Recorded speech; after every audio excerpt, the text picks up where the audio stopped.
整成尸体了。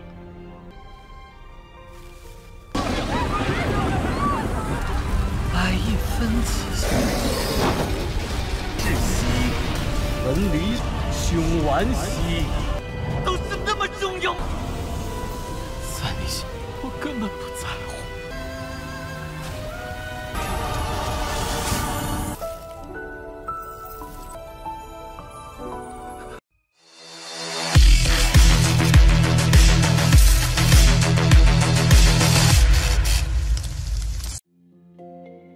Halo semuanya, selamat datang di Ruang Sinema. Bagaimana kabar kalian semua? Semoga selalu sehat dan baik-baik saja. Pada hari ini kita akan kembali melanjutkan series Donghua Jet Dynasty season ketiga episode kedua. Tapi sebelum kita mulai, lebih baik kita sekilas melihat apa yang terjadi pada episode sebelumnya. Di bagian pertamanya, Xiaofan bersama yang lainnya harus disibukkan oleh penyerangan yang dilakukan oleh para binatang buas. Xiaofan berjanji apapun yang terjadi dia akan membawa tetua ini untuk dapat memeriksa kondisi dari Biao. Alhasil pertarungan sengit pun telah terjadi antara mereka dengan para binatang buas. Hal yang sama juga terjadi kepada Lusuki dan juga Fasiang. Tapi para binatang buas yang mendatangi mereka tidaklah begitu banyak. Sedangkan di sisi lain, Hu Yao telah melakukan ritual untuk membangkitkan Raja Iblis Binatang Buas. Dan menggunakan 5 artefak suci, pada akhirnya Raja Iblis Binatang Buas pun kembali bangkit. Dan sekarang kita akan melanjutkan episode terbarunya. Setelah melewati begitu banyak kerintangan, pada akhirnya Xiaofan telah berhasil sampai. Raja Hantu bersama yang lainnya langsung menyambut kedatangan penyihir agung. Meskipun dirinya saatlah kelelahan, namun penyihir agung tetap akan membantu mereka. Tapi dia itu tidaklah dapat menjanjikan keberhasilannya, sebab ini semua adalah kehendak langit. Raja Hantu paham dan meminta penyihir agung untuk beristirahat dulu. Yan Hui lah yang akan membawa penyihir agung ke tempatnya. Sedangkan di sini Raja Hantu bertanya tentang gadis cantik itu, yang mana mereka berdua ini saling mengenal satu sama lain. Tapi bagi Raja Hantu, ia tidaklah mengenalinya. Sampai Xiao Bei menanyakan tentang kondisi dari Xiao Qi. Seketika saja membuat Raja Hantu terkejut. Pasalnya di hadapannya adalah Xiao Bei. Setelah semua itu, Xiaofan pun datang ke tempat Biao.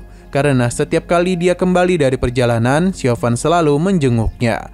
Sudah genap 10 tahun sejak Biao telah kehilangan kesadarannya. Xiaofan hanya bisa berharap ia itu akan segera sadar.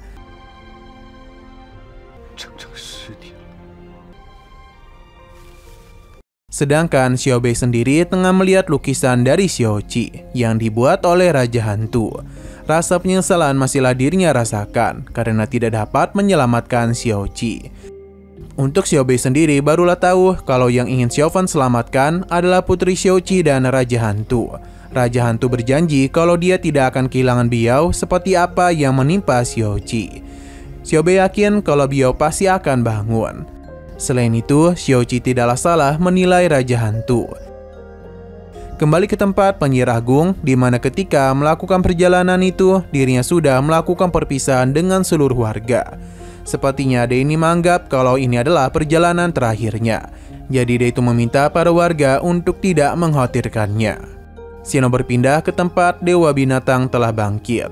Heyu yang melindungi patung Linglong seketika saja dikejutkan oleh kemunculan dari Dewa Binatang, yang mana itu langsung saja menghabisi Heyu. Tujuan ia kemari adalah untuk bertanya mengapa Linglong melakukan hal ini kepadanya. Selain itu, mengapa Linglong begitu peduli dengan para makhluk hidup di dunia ini.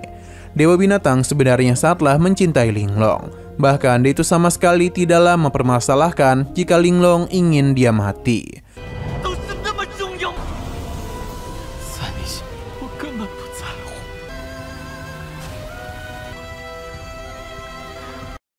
Kembali kepada Xiaofan dan yang lainnya, di mana saat ini penyihir agung akan mencoba untuk melakukan pemeriksaan kepada Biao.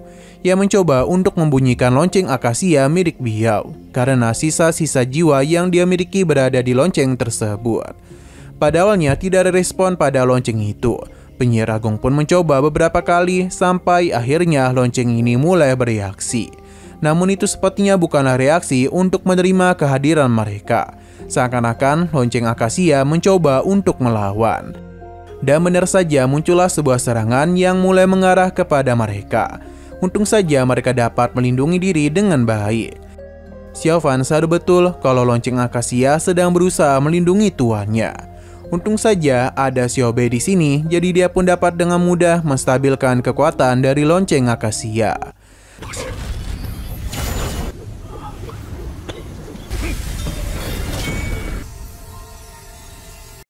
Penyihir agung membenarkan kalau sisa-sisa kesadaran dari Biao memang berada di dalam lonceng akasia. Tapi untuk bisa mengeluarkannya, mereka harus membuka segel lonceng akasia.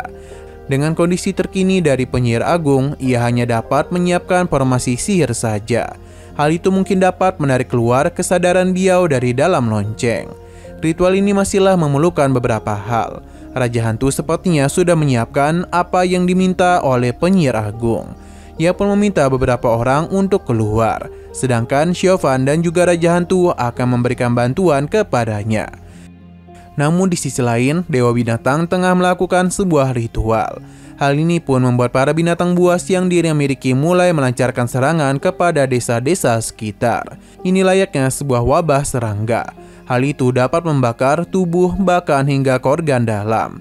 Tidaklah butuh waktu lama bagi Dewa Binatang untuk memulai kembali kekacauan pada zaman dulu. Sebab desa-desa yang ada di sana satu persatu mulai musnah. Kebakaran besar juga telah terjadi yang dipicu oleh binatang buasnya. Hal itu pun membuat para penduduk desa harus terbakar dan menjadi abu. Kita terus diperlihatkan dengan kengerian yang diciptakan oleh Dewa Binatang dengan para binatang buas yang ia miliki. Nyawa para warga tidak bersalah pun terus menjadi korban. Tidak ada kesempatan bagi mereka untuk melawan sebab para binatang buas ini terlalu kuat. Bahkan sudah ribuan nyawa harus menjadi korban dalam waktu satu malam itu. Entah kebencian apa yang Dewa Binatang miliki kepada para manusia, sampai-sampai melakukan tindakan yang begitu kejam.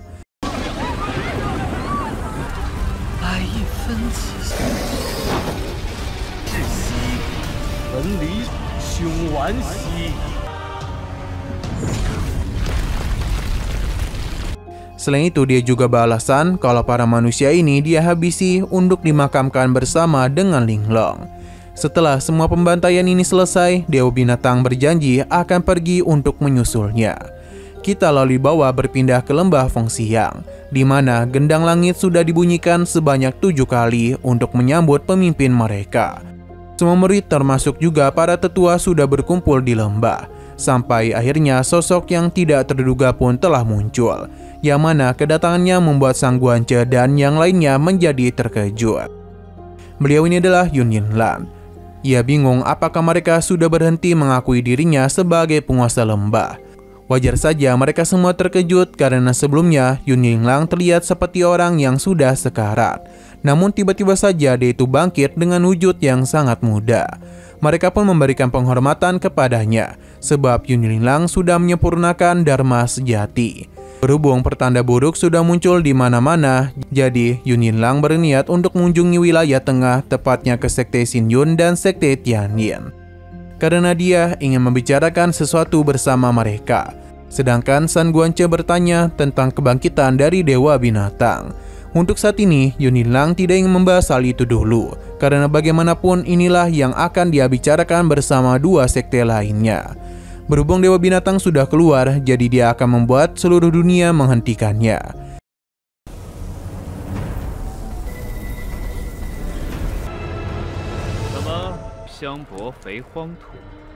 Xiang berpindah kepada penyihir agung yang tengah memulai ritualnya untuk dapat mengeluarkan kesadaran Biao dari lonceng akasia.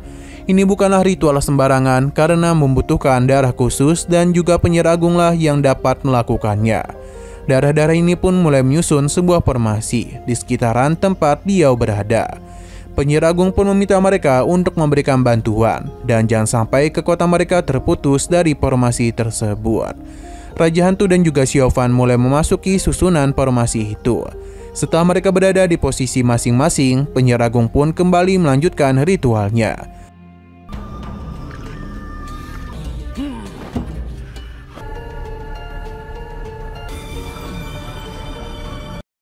Seketika saja, Biao yang berada di taman bunga itu berpindah ke tempat inti formasi milik penyihir agung.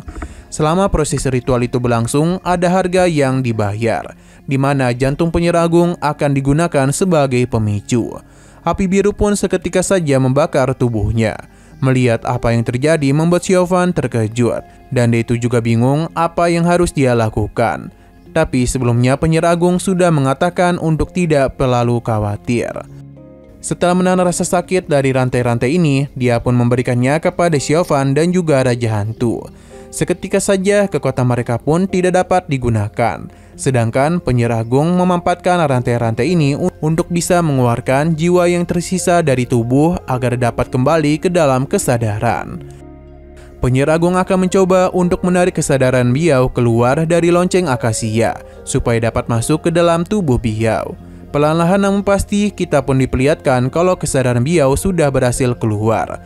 Hal ini sepertinya disadari oleh Xiaofan karena bunga-bunga di sekitar tempat itu mulai bermekaran. Perlahan-lahan namun pasti penyihir agung sadar betul kalau kondisinya sudahlah tidak memungkinkan lagi. Namun Denny tetap berusaha untuk menyelesaikannya karena hanya tinggal sedikit saja. Penyihir agung pun mulai memandu kesadaran Biao kepada tubuhnya. Roh primordial sudah berhasil ia bentuk dan seluruh jiwa sudah kembali ke tempatnya.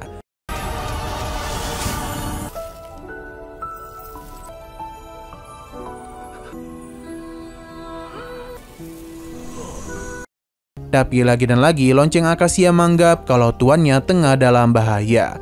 Jadi dia pun mencoba untuk memberikan perlawanan.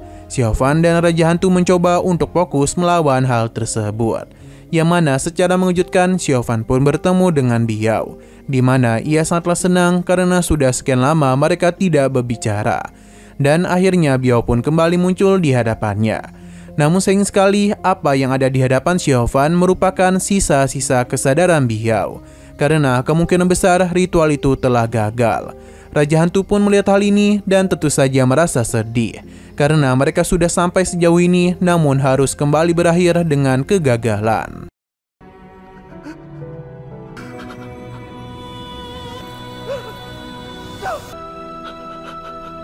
Nah, sayang sekali lagi seru-serunya, episodenya pun harus bersambung dulu. Oke, sekian dulu pada video kali ini. Untuk video selanjutnya akan segera hadir. Jadi bagi kalian yang ingin mengikuti series ini, langsung saja klik subscribe dan aktifkan loncengnya. Terima kasih yang sudah menonton video sampai habis. Jika kalian suka pada video ini, klik like dan share ke teman-teman kalian tentang channel ini. Dan ditunggu aja kelanjutannya. Oke, sampai jumpa di video selanjutnya.